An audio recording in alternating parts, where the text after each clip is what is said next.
Hi students, this is Asma Mushtaq from the W Vibes, and in this video lecture I am going to explain about the concept of the linear transformation. But before starting that, you must have the idea what is the function. So we generally write the concept of the function as y is equal to f of x, where x and y are both are the variables. Fine. So considering an example where I have defined a function y is equal to x square, in this case x is an independent variable. Its value can be from the set of the real numbers, and corresponding to this rule y is equal to x square, y will attain different values which will also belong to the set of real numbers. Okay, so both x and y will belong to the set of real numbers. Fine.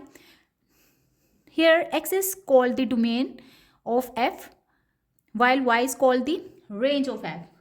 Just like the functions that we defined for the variables, we have the concept of the linear transformation for the set of the vectors, where we will be generating or we will be correlating the different vector spaces according to a certain rule. So assuming that a linear transformation or simply a transformation is a rule that can transform the vectors in Rn to the vectors belonging to Rm, where n and m are the dimensions of the vector space. Fine.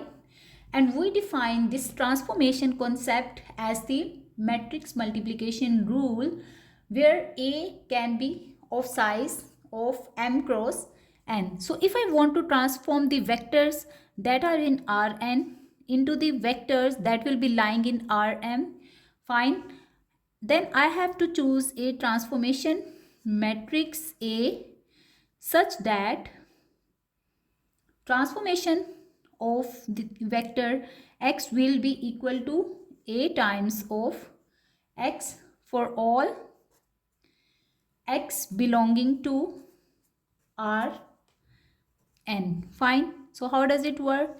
Assuming that the dimension of x is 2 cross 1.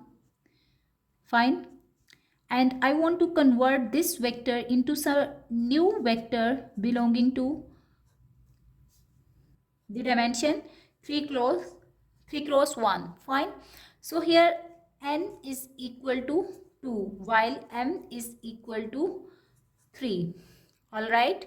In order to make this possible, or in order to generate a vector of y of 3 cross 1, let's determine what should be the dimension of A. So I have to multiply A with this vector x, whose dimensions are 2 cross 1.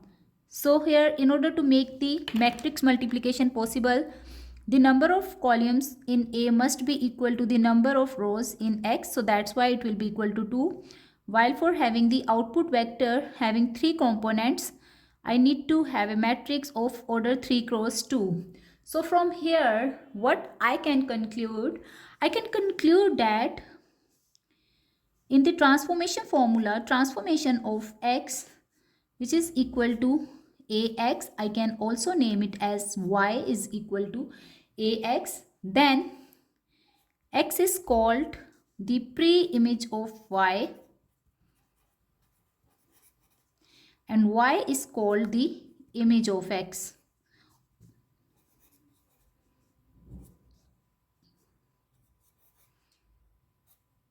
Under T. Fine. And the domain of T is R. What should be the domain? Since x is a vector on which we are applying this transformation rule and x belongs to Rn. Fine. So that's why the domain of T is R raised to power n. And what is n? Number of columns of A. N is equal to number of columns of A. Similarly, okay, this is the first terminology related to the linear transformation concept. The second terminology is codomain. So codomain of T is R raised to power n. Fine, r raised to power m, where m is equal to the number of rows of A. So m is equal to number of rows of A. Fine. And finally, let's talk about the range. The range of T is the subset of Rm. So the range will be equal to the subset of r raised to power m that will be spanned by the columns of A. Fine.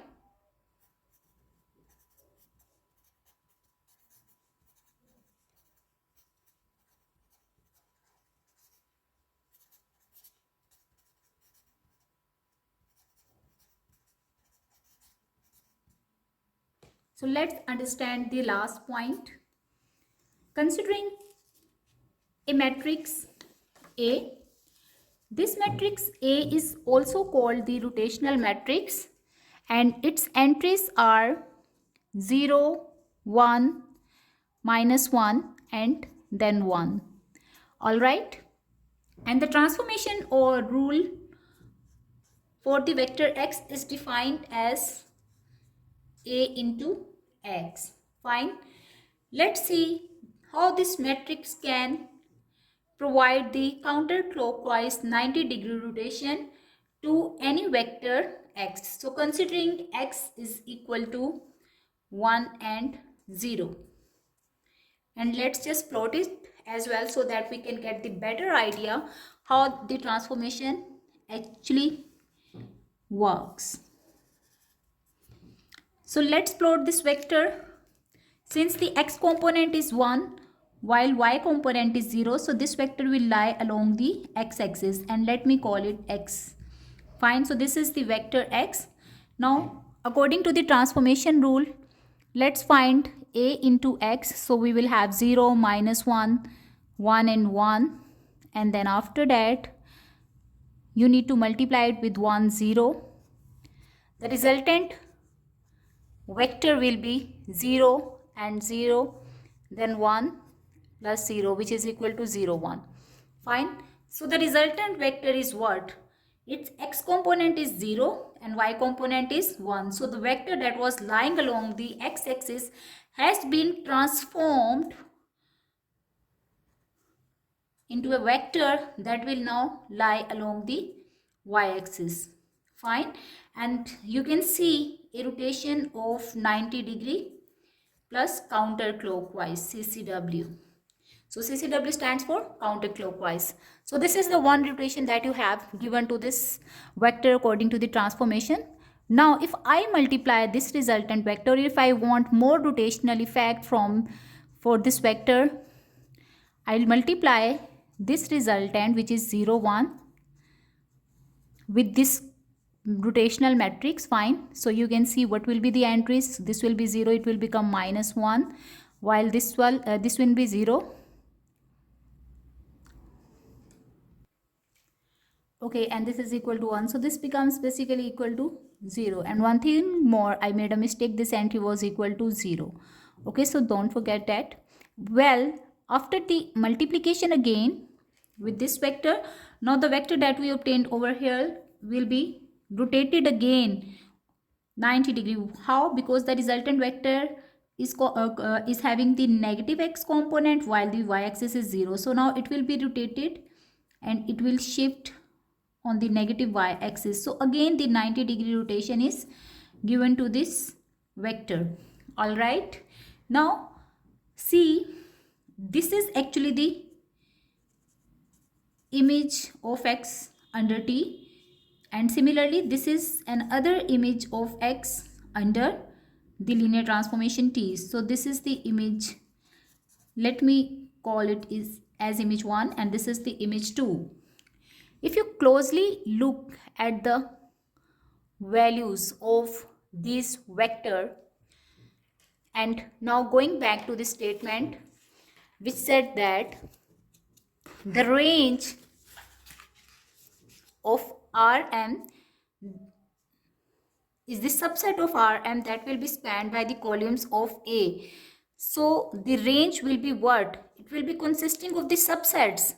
So these are basically the subsets. If I do write it as the vector format and as this set elements, so this is the first vector, this is the second vector, and similarly I can obtain multiple vectors by keep multiplying these resultant or by keep rotating the resulting vectors. Fine. So this is basically a set which is consisting of only two vectors.